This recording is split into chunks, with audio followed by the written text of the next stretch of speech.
The roast was still steaming on the table when my world tilted on its axis.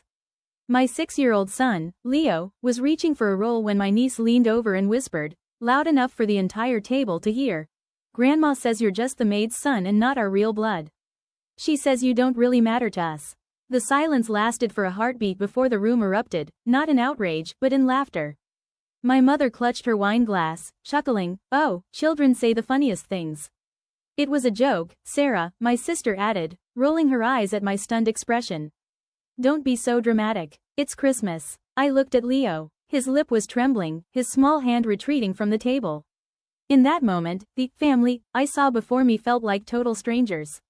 I didn't argue. I didn't scream. I simply stood up, took Leo's hand, and walked out the door, leaving my untouched plate behind. When we got home, my husband, David, was surprised to see us back so early. He had stayed behind to finish a work emergency but was planning to join us for dessert. I told him everything, the joke, the laughter, and the cruelty they directed at our son. What my family had forgotten was a very important detail. David was the one keeping them afloat.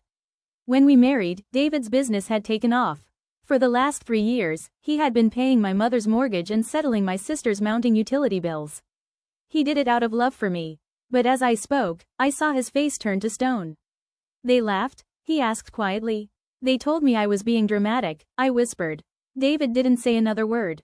He sat down at his laptop, and within 10 minutes, he had cancelled the automatic transfers to my mother's bank account and sent a formal notice to the mortgage company that he would no longer be the guarantor. The next morning, the joke wasn't funny anymore.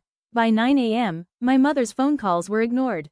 By noon, she was at our front door, her face pale and eyes red from crying. She wasn't there to apologize for hurting Leo, she was there because she had received an alert that her January mortgage payment had been declined.